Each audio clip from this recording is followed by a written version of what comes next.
Bonjour! No vídeo de hoje eu vou falar um pouquinho sobre os utensílios que a gente usa na cozinha, ok? Então, aqui estão os nossos utensílios e eu vou falando em francês e vocês vão aprendendo. Quanto mais praticar, melhor é. Outro ponto que eu gostaria de falar é que quanto mais tempo você passar em contato com a língua francesa, melhor. Então, se você colocar o teu celular da língua francesa, melhor. Suas redes sociais, ponha tudo em francês. Você colocando tudo em francês, você vai ter mais contato com a língua e você vai aprender um pouquinho mais rápido, ok? Prof Alex, de Français Sans Relation, et on est là aujourd'hui pour voir un peu les ustensiles de la cuisine.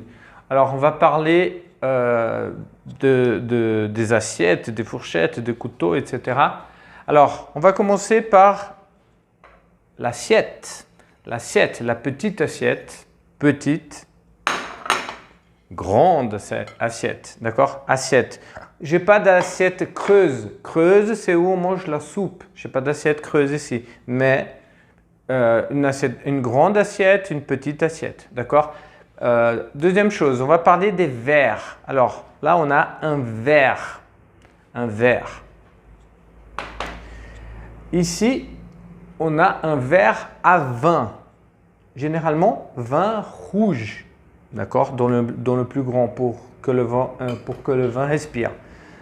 Un verre à vin aussi, ou parfois on met de l'eau, verre à eau.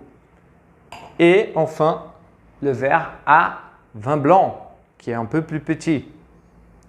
Et là, on a une coupe de champagne ou une flûte. On peut appeler une flûte, c'est aussi une flûte, d'accord?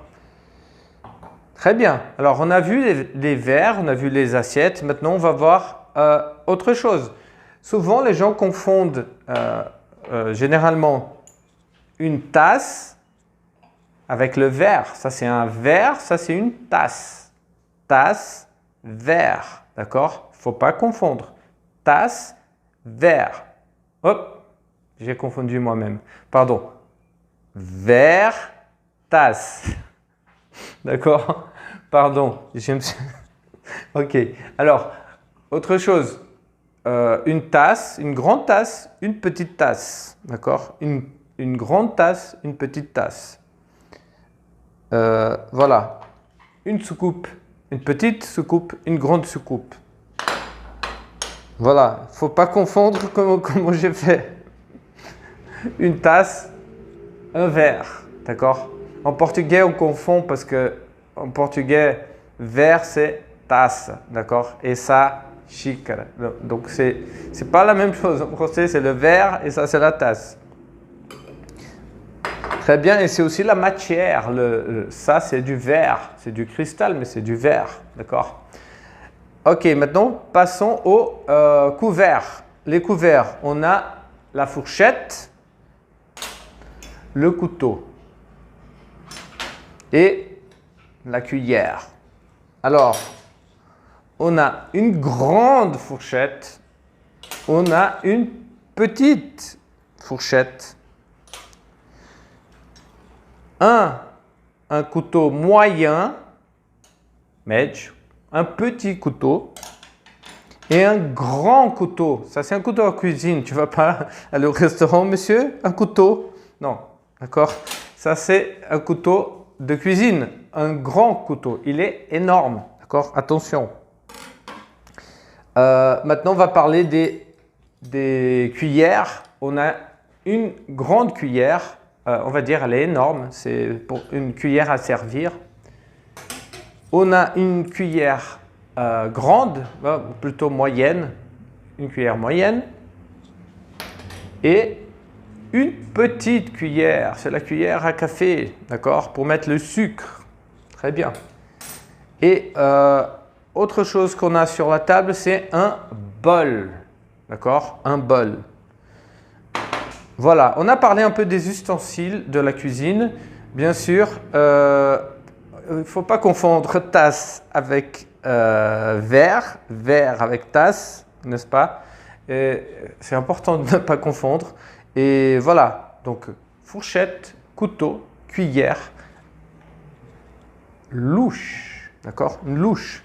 Et intéressant, la louche, une chose intéressante que loucher, c'est les yeux qui viennent loucher, le verbe c'est les yeux qui deviennent, tu louches, d'accord? C'est juste une curiosité, d'accord? Donc là on a vu un peu le vocabulaire des ustensiles de la cuisine. Autre chose qu'on peut ajouter dans tout cela, c'est que ça c'est une table, bon c'est une table en bois, le bois c'est ça, elle est recouverte d'un verre et on a les chaises à côté, d'accord? Donc la table, les chaises, on n'a pas parlé mais il y a aussi les serviettes pour se nettoyer quand on mange, etc. D'accord? Alors tout ça c'est très important, ce vocabulaire. Une chose que je voudrais ajouter dans cette vidéo, c'est que il y a une théorie, la théorie des 10 000 heures. Alors je vais l'expliquer un peu en portugais parce que c'est un peu complexe, d'accord, pour les débutants. Bien sûr, pour les vidéos, pour les élèves plus avancés, je pourrais parler en français tout le temps. Mais là, pour les débutants, ceux qui commencent à travailler avec le vocabulaire, apprendre les choses basiques, alors une chose importante, a teoria das 10 mil horas. Eu queria falar só um pouquinho sobre isso. A teoria das 10 mil horas, ela foi desenvolvida por um psicólogo suedois, que fala que você precisa pelo menos de 10 mil horas para você chegar à perfeição no esporte. Começou com a música, na prática musical, do violino, nos esportes, depois foi levada para os esportes, e etc. 10 mil horas de prática deliberada, com consciência, 10 mil horas você chega à perfeição. Daí entra o debate entre talento e prática. Qual que é o peso? A gente não vai entrar nesse debate, mas eu só queria falar uma coisa. É legal você parar para pensar, puxa, 10 mil horas eu chego à perfeição. Quantas horas eu vou precisar para ser fluente numa língua?